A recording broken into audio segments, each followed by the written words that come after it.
আপনাদের প্রতি সপ্তাহে একটা শুক্রবার আমরা পাই। শুক্রবার আমরা আসি মসজিদে। শুক্রবারটা কিন্তু ইমাম সাহেব খতিব সাহেব যখন বয়ান করে, এটা কিন্তু একটা ক্লাসের মতো হয়ে যায়, একটা ক্লাসের মতো হয়ে যায়। এখানে কিছু শিক্ষার বিষয় আছে, কিছু বোঝানোর বিষয় আছে, ঠিক না? তাহলে বলতেছিলাম তাহারাত সম্পর্কে। তাহারাত অর্থ পবিত্রতা। নবীজি রাহমাতুল্লাহ আলাইহি সাহাবাদেরকে ঘোষণা করেছেন, আত-তুহুরু শাতরুল ঈমান, পবিত্রতা হলো ঈমানের অঙ্গ।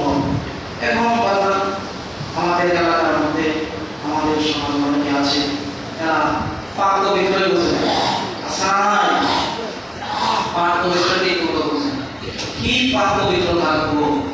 অনেকে বড় 80 বছর 70 বছর হয়েছে, এই বড় মশলা করে জামানের উঠোন ঠিক নেই। আমার থেকে নাও তাকারে ওদিকে আসো না, বর্ষা করে আমরা দিলাম উঠোন বড় বড় 70 বছর হয়েছে। এই বড় কি পবিত্র হইল না? এই বড় পবিত্র হইল। তাহলে নবী বলছেন যে পবিত্রতা ইমানের অঙ্গ। এখন শরীর যদি পাক পবিত্র না থাকে, আপনার ইমানের সমস্যা আছে না নাই? বুঝতে হবে ইমানের সমস্যা আছে। পানি হলো নবীজি বলেছেন পবিত্রতা ইমানের অঙ্গ। এখন এই পবিত্রতা আমাদের সর্বক্ষণ রাখতে হবে, ঠিক না বলেন?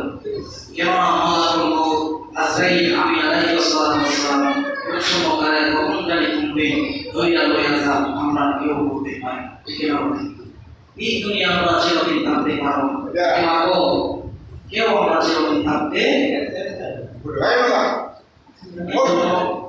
সদা সর্বদা পবিত্রতা থাকতে হবে।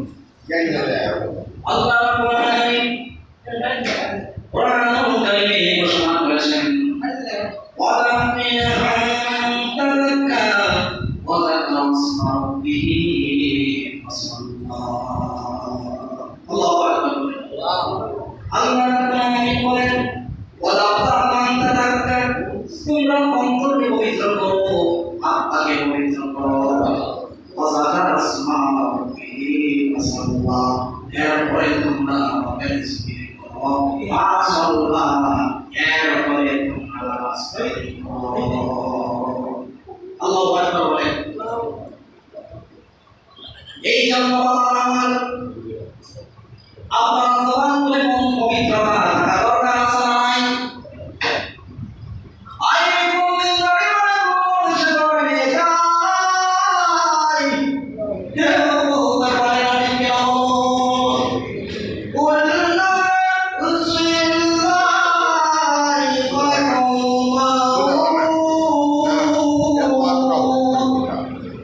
প্রত্যেক প্রাণী কি মানুষ মৃত্যুর স্বাদ গ্রহণ করতে হবে।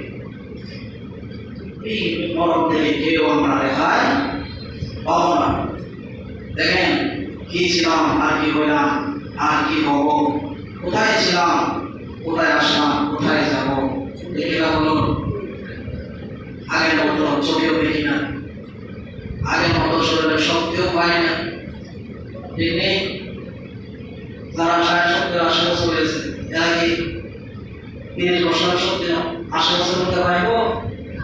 আগের মতো চোখে আমি দেখি না কেমন, চোখ যেন হইয়া গেছে কেমন কেমন, ঠিক কি বাবা? ধরে আগের মতো চোখে আমি দেখি না কেমন, চোখ যেন হইয়া গেছে কেমন কেমন, কেমন বুঝে না চোখে আমার কি হয়েছে বাবা, কেউ বুঝে না চোখে আমার কি হয়েছে। আমি বলি আমার মরার চিঠি এসেছে বাবা, আমি বলি আমার